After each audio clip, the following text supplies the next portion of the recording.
Magandang hapon po mga kaibigan at mga magulang at mga kaisang puso sa pananampalataya sa ating Panginoong Kristo. Ngayon pong hapon ay isang dakilang aralin ang amin pong ipaglilingkod sa inyo. Isang dakilang aralin sapagkat ito po ay tutukoy sa kahalagahan ng itinatawag ng banal na kasulatan sa mga taong kanyang kinaawaan. Ang ating paksa ay tumutugon sa ganito: ang itinatawag sa mga taong kinaawaan ng Diyos ayon sa banal na kasulatan. Isang bagay ang hindi natin matututulan, mga kaibigan, na ang halaga ng isang bagay ay nakikilala sa itinatawag sa bagay na iyon. Halimbawa, isang bato na tinawag na ginto. Alam nating mahalaga ang batong iyon sapagkat tinatawag na ginto. Nakikilala ang isang bagay na mahalaga dahil sa tawag na itinatawag na sa pinag-uukulan nito. Halimbawa, tinawag na bato. Alam natin yung bato'y mahalaga sapagkat tinawag na ginto. Ngunit,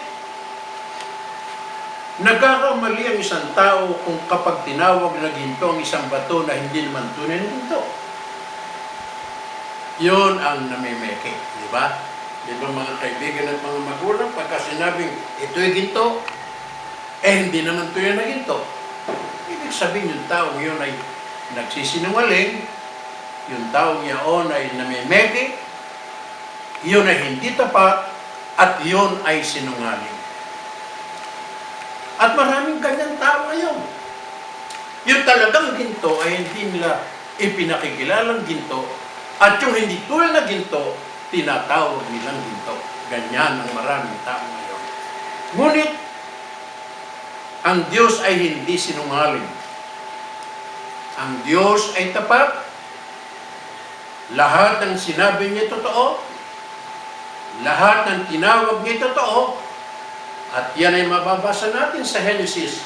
Kung ating babasahin sa Genesis 1, 1 hanggang 10. Tinawag niya ang liwanag na araw. Yun ay totoo na ang araw ay maliwanag. Tinawag ng Diyos na gabi ang dilim. Yun ay totoo sapagkat ang dilim, yun ang larawan ng gabi. Lahat ng tinawag niya totoo. Kapag ang Diyos ang tumawag, ang itinawag niya totoo, at hindi tayo dapat mag-alilangan tulad ng itinawag niya sa kanyang mga kinaawaan at kinahabagan. Ngayong hapon, mga kaibigan at mga magulang, ano ang itinawag ng Diyos sa kanyang mga kinaawaan ayon sa banal na kasulatan? Mapag-aaralan po natin yan sa pagtuturo ng Biblia. Ngayon, tunay bang kailangan ng tao ang awa ng Diyos anuman ang kalagayan niya sa sanlibutan? Talagang kailangan ng lahat ng tao? Siya man ang sinasabing mayaman, siya man ang sinasabing dakila, may mataas na tungkulin sa ibabaw ng lupa, hindi niya may tatanggi. Kailangan niya ang awa ng Diyos. Yan ba'y totoo? Basahin po natin ang sariling pagtatapat ng dakilang hari na si David.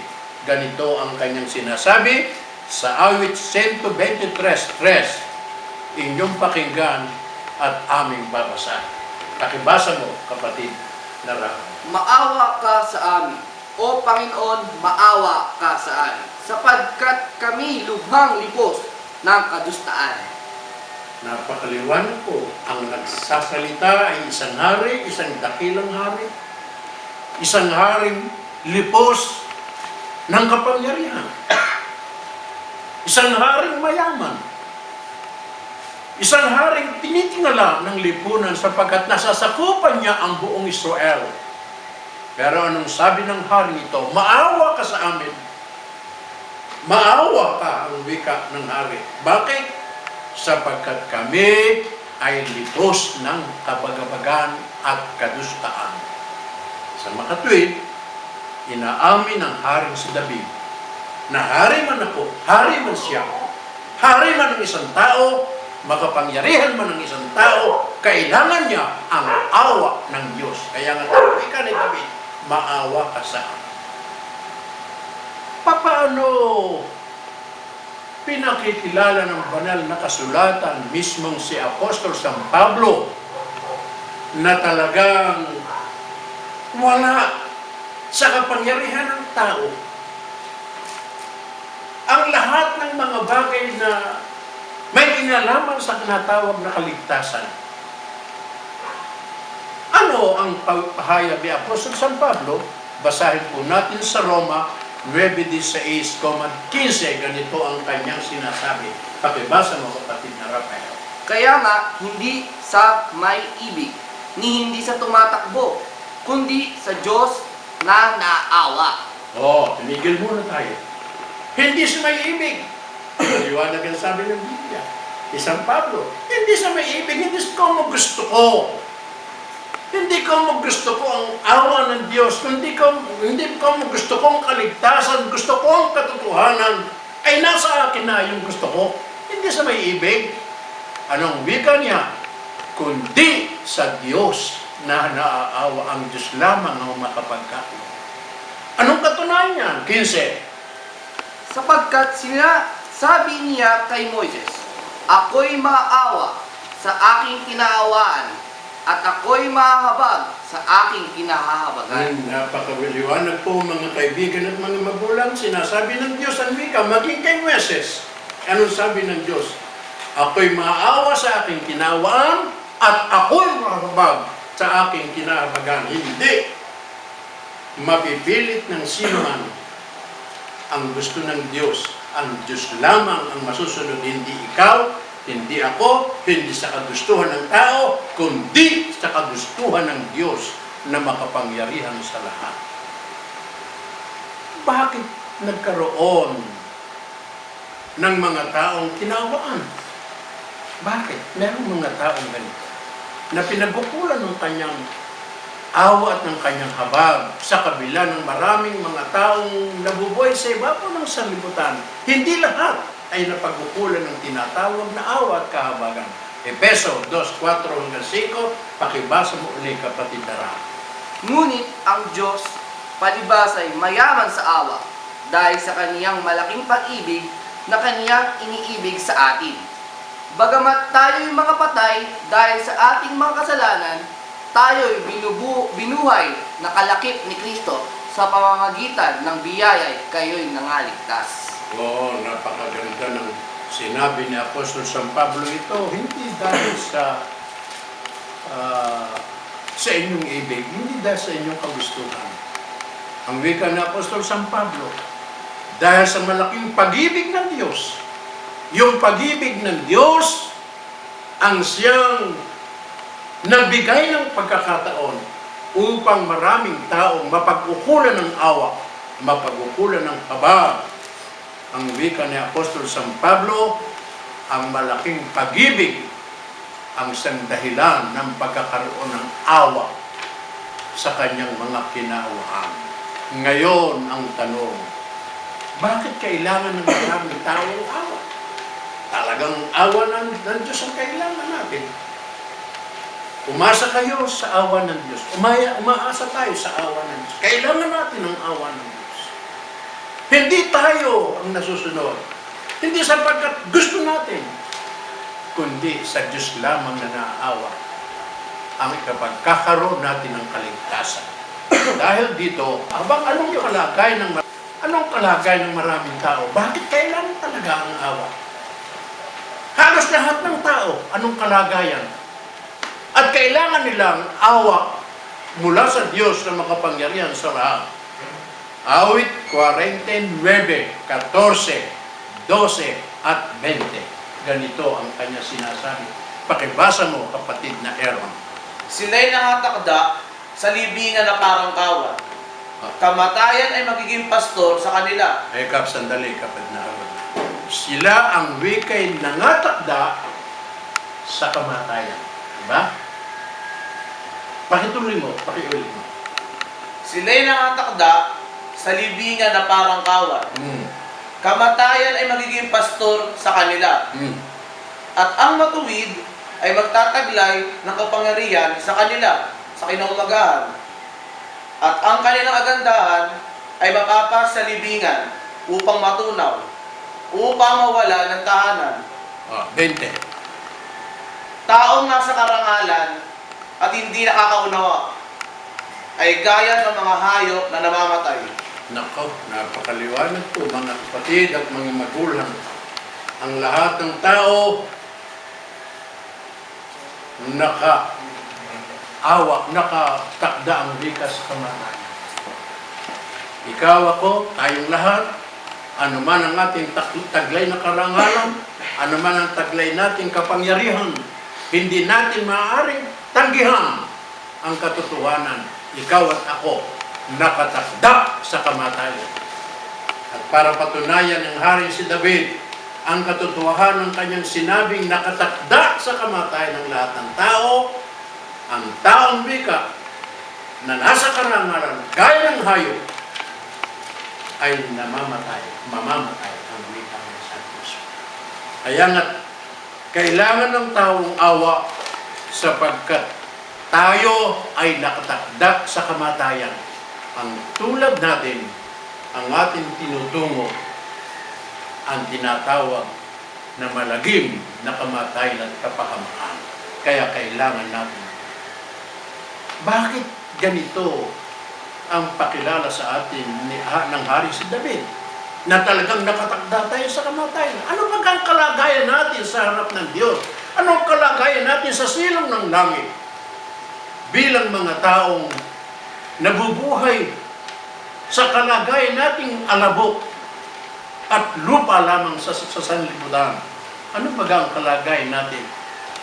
Efeso 2:12 ng Efeso. Pakibasa mo, kapatid na Aaron. Na kayo, ng panahong yaon, ay mga hiwalay kay Kristo. Sandali, kapatid na Aaron. Na kayo ang tinutukoy yan mga tao. Nang panahong yaon, ang wika, hiwalay kay Kristo. Ba, walang Kristo. Ibig sabihin, pag sinabing walang Kristo, walang tagapagligtas. Pag sinabing walang Kristo, walang pag-asa. Pag walang Kristo, walang pagpapala. Pag walang Kristo, walang kaligtasan. Iyan ang kalagayan mo, kalagayan ko nung pasimula. Tuloy ang pagbasa. Na mga di kabilang sa bansa ng Israel. At mga taga-ibang lupa tungkol sa mga tipan ng pangako na walang pag-asa at walang Diyos sa sanglibutan. Napakaganda at napakaliwanag ang tinuturo sa atin. Kayo ang wika ay hindi kabilang sa bansang Israel noon. Hindi kayo kabilang sa bayan ng Diyos. Hindi kayo kabilang sa Israelites. Kayo ang wika ay hiwalay kay Kristo. Walang pag-asa. Walang inaasahan sa buhay nito. Ikaw ay taong nakatakda sa kamatayan. Ikaw ay taong babalik sa alabok na pinanggalingan mo. Ikaw ay taong walang pag-asa, walang Diyos sa sanlibutan. Kaya kailangan natin talaga ang tinatawag na awa at habag ng tao. Paano pinatutunayan ng dakilang propetang si Jeremias ang talagang kalagim-lagim at kaabhan na kalagay ng tao na kailangan lang awa ng Diyos? Jeremias 13:23. Pakibasa mo, kapatid na Aaron. Inyong basahin maliwanag, ibigay nyo ang pinaka-liwanag na itinuturo ng banal na kasulatan. Makapagbabago baga ang Ethiopin ng kanyang balat? Mhm. O ang leopardo ng kanyang batik? Sandali. Makapagbabago ba ang leopardo sa kanyang balat? Alam natin ang leopardo. Ang leopardo merong sariling kulay. Ang kanyang balat. Leopard. May balat. Maaari ba niya baguhin sa kanyang sarili? Hindi. Kung hindi magagawa ng leopardo na alisin ang kanyang kulay, ang kanyang batik, anong wika ng banal na kasulatan? Tuloy ang pagbasa. Kung magkagayoy, makakagagawa naman kayo na mabuti, na mga biyasang gumawa ng masama. Tamo, walang talagang kakaya-kaya ang tao. Katulad din ng leopardo, na hindi maaaring makapagbago ng kulay ng kanyang batik. Hindi niya maaaring baguhin ang kanyang sarili. Gayon ng tao. Ang taong nakatakda sa kamatayan, ang taong nakagumon sa kasalanan, ang taong puspos ng kahinan at kamangmangan, wala siyang sapat na kapangyarihan para magbago at para iligtas ang kanyang sariling kaluluwa. Wala siyang kakayahan katulad ng pagbabago ng isang leopardo. Hindi niya maaaring baguhin ang kanyang batik. Kung ang leopardo makapagbabago ng kanyang batik, ang isang tao na nakatakda sa kamatayan maaaring makapagbago. Pero hindi nakapagbabago ang leopardo. At kung hindi nakapagbabago, gayon din ikaw, gayon din ako, na lipos ng kabagabagan, lipos ng kadustaan, hindi makapagbabago ng ating mga kasamaan. Nakatakda tayo sa kamatayan. Iwasan mo natin, patuloy tayong palapit ng palapit sa kamatayan. Yan ang tandaan natin. Ngayon, ang ating tanong ay ganito. Paano matatamo ng mga tao ang awa at habag ng ating Panginoong Diyos? Paano matatamo ng tao ang awa at habag ng ating Panginoong Diyos? Paano? Kung walang kakayahan, kung walang magagawa sa kanyang sarili, kung hindi siya maaaring makapagbago sa kanyang sarili at hindi maaaring linisin ang kanyang sariling puso, paano matatamo ng tao ang awa? Pakibasa mo, kapatid na Ron, ang kanya sinasabi sa Timoteo 2:5-7, ganito ang kanyang sinasabi. Sapagkat may isang Diyos at may isang tagapamagitan sa Diyos at sa mga tao, ang taong si Kristo Jesus. Teka, kapatid na Ron, anong sabi rito? May isang tagapamagitan. Merong isang tagapamagitan. Kailangan mong mapalapit sa Diyos. Kailangan mong awa ng Diyos. Kailangan mong tulong ng Diyos. Tandaan mo, meron lamang isang tagapamagitan. At ang tagapamagitan niyan, walang iba kung hindi ang ating Panginoong Kristo. Kaya makakamit natin ang awa, makakamit natin ang habag ng Diyos sa pamamagitan ng tagapamagitan sa makatwid bagay ng ating Panginoong Kristo. Sa makatwid ang ating katanungan ay ganito. Sinabi ng banal na kasulatan na merong isang tagapamagitan at ang tagapamagitan niyan ay ang ating Panginoong Kristo. Paano namagitan ng ating Panginoong Kristo sa pamamagitan ng Diyos at ng tao? Paano nakapamagitan ang ating Panginoong Kristo sa Diyos at sa tao? Basahin po natin ang tinutukoy ng banal na kasulatan. Basahin mo, kapatid na Lord. Na ibinigay ang kanyang sarili na pantubos sa lahat, na pagpapatotoong mahahayag sa sariling kapanahunan. Na dito tinalaga ako na tagapangaral at apostol. Sinabi ko ang katotohanan. Di ako nagsisinungaling. Napakaliwanag ang wika ni San Pablo. Na dito'y itinalaga akong tagapangaral. Sinasabi ko ang katotohanan, hindi ako nagsisinungaling. Ibinigay ng ating Panginoong Kristo ang kanyang sarili upang kayo at ako ay mapamagitanan sa ating pag-asa at awa sa Diyos na makapangyarihan sa lahat. Hindi natin maaaring makamit ang awa ng Diyos kung walang tagapamagitan sa makatibagay ang ating Panginoong Kristo. Yan ang wika ng Santong Sulat. At yan ba'y pinatutunayan pa ng ibang talata ng banal na kasulatan ayon kay San Pablo? 1:15-16. 1:15-16 ng Timoteo. Ganito ang kanya sinasabi. Nagpapasalamat ako sa Kanya na nagpapalakas sa akin kay Kristo Jesus na Panginoon natin, sapagkat ako'y inari niyang tapat at ako'y inilagay niya sa paglilingkod sa Kanya. Bagaman ng una, ako'y naging mamumusong, mang-uusig at mang-alipusta. Gayon may kinhabagan ako, sapagkat yaoy ginawa ko sa di pagkakaalam sa kawan ng pananampalataya. Sa di pagkakaalam at sa kawalan ng pananampalataya. Ako'y naging mamumusong, ako'y mga alipusta, ako'y mga usig. Gayunman, ang sabi ni Apostol San Pablo, kinahabagan ako sa makatwid, talagang napakahalaga ng awat habag ng Panginoon. Ang nagpalakas sa akin, ang Panginoong Kristo.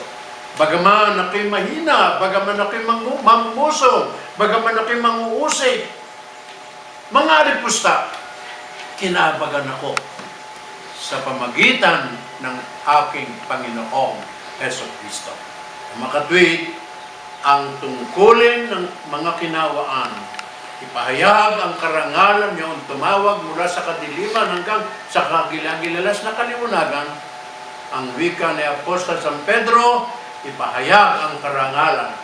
At ang Panginoong Kristo na siya'y ibinigay ang kanyang sarili upang kaawaan at iligtas ang mga makasalanan ng wika ni Apostol San Pablo, bagaman ako'y mamumusong, bagaman ako'y mga alipusta, bagaman ako'y manguusig, kinahabagan ako ng Panginoon sa ating abang kalagayan. Ngayon, ang ating tanong ay ganito. Tutunguhin natin ang ating paksa. Ano ang itinatawag ng Diyos? Ano ang tinatawag ng Diyos sa mga taong kanyang kinawaan at kinahabagan?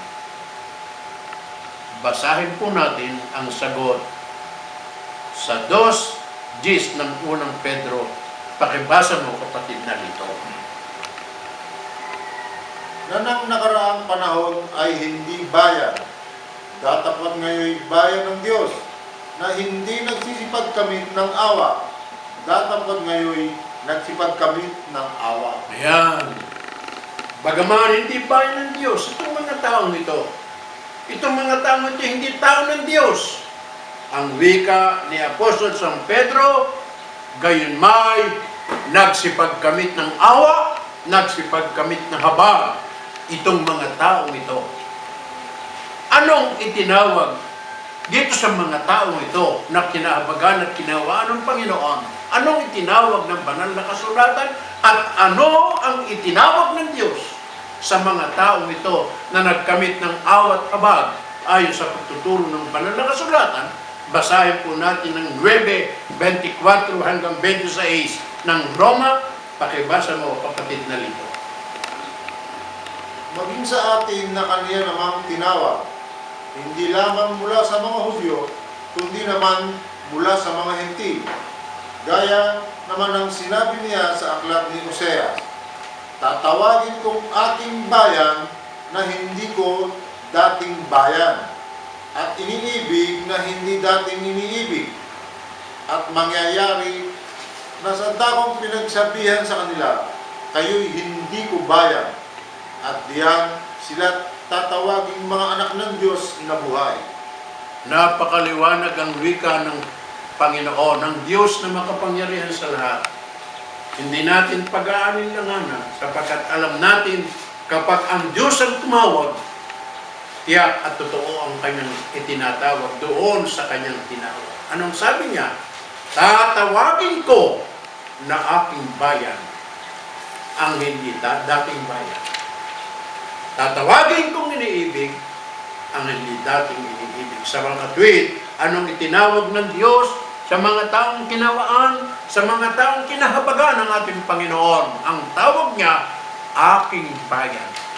Mga tuwid, ang itinatawag ng Diyos sa mga taong kinawaan ay bayan ng Diyos. Hindi natin mapag-aalilangan sapagkat siya nagsabi, tatawagin ko nga ang bayan. Wala tayong nababasa sa banal na kasulatan grupo ng mga taong kinawaan, mga taong kinahabagan, maliban sa mga taong tinatawag ng Diyos na kanyang bayan. Yan ang Diyos ang tumawag, dapat nating maliwanagan. Kaya nga dahil dito,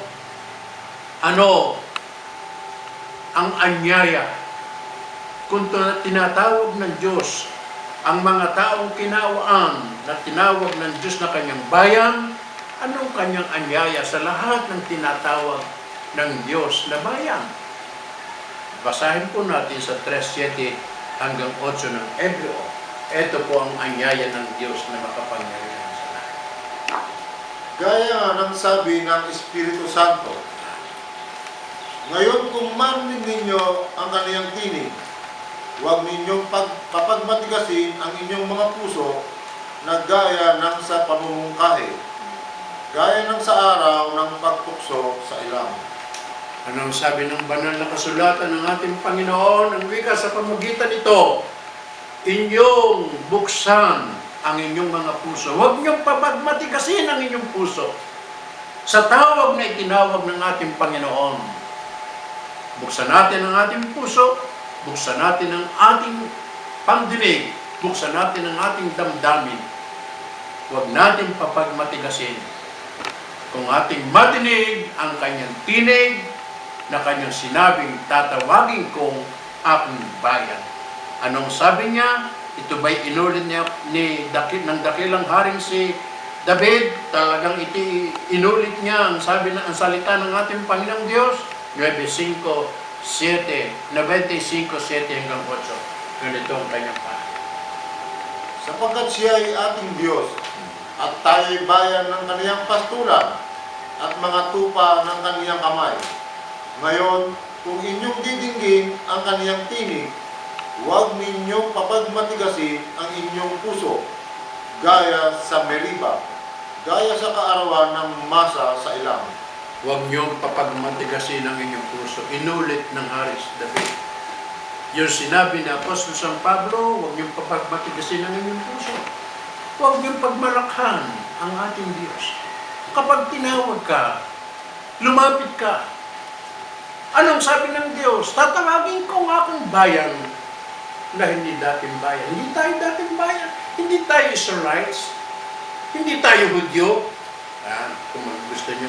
Kung gusto niyo magpatawa, hindi tayo Hudyo.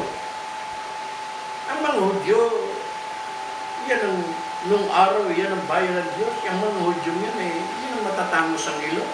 Yan, kung gusto niyo magpatawa.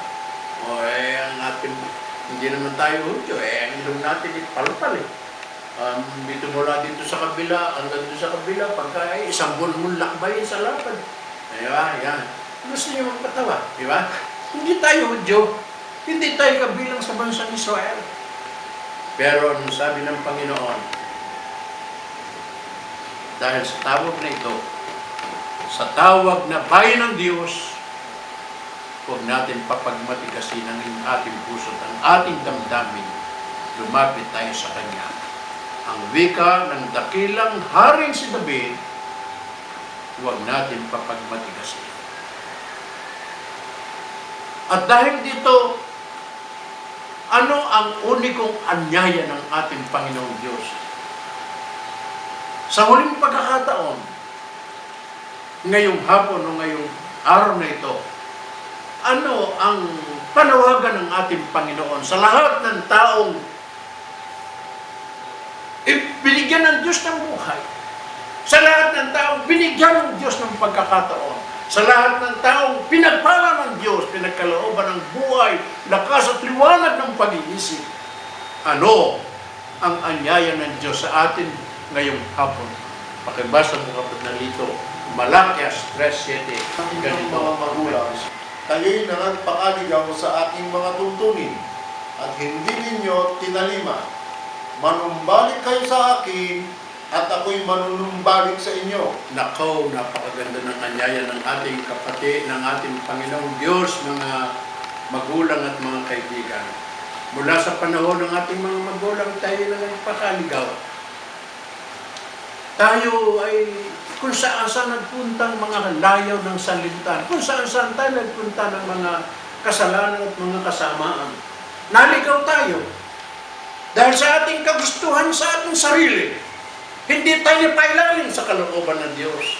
O ano sabi ng Diyos? Nagpakaligaw kayo. O ano sabi ng Diyos? Manumbalik kayo sa akin. Mga kaibigan at mga magulang, mga kapatid, anong wika ng ating Panginoong Diyos? Mula sa panahon ng inyong mga magulang, kayo na nagpakaligaw. Tayong mga taong pinagkalooban ng Diyos ng buhay, lakas at liwanag ng pag-iisip.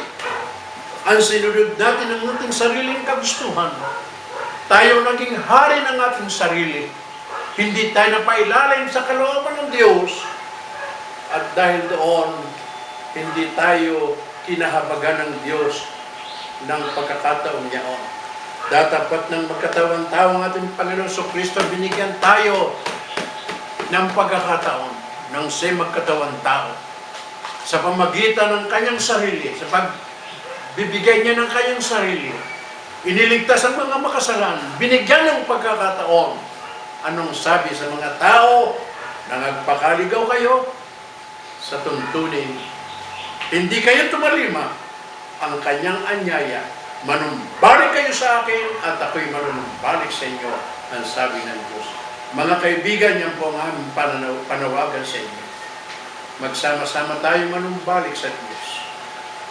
Magsama-sama tayong magbigay ng kagalakan sa Diyos na makapangyarihan sa lahat. Magbigay tayo ng pagkakataon sa ating sariling kaluluwa. Tayo ay binigyan ng pagkakataon ng ating Panginoong Kristo. Manumbalik tayo sa Kanya, sa Diyos na makapangyarihan sa lahat. At sa gayon, ang Diyos naman manunumbalik sa atin at tayo'y tuluyang bibigyan ng pagkakataon upang magtamo ng kaligtasan ng ating kaluluwa. Hanggang dito po, maraming salamat sa inyong pagsubaybay. Magandang gabi, magandang hapon po sa inyo.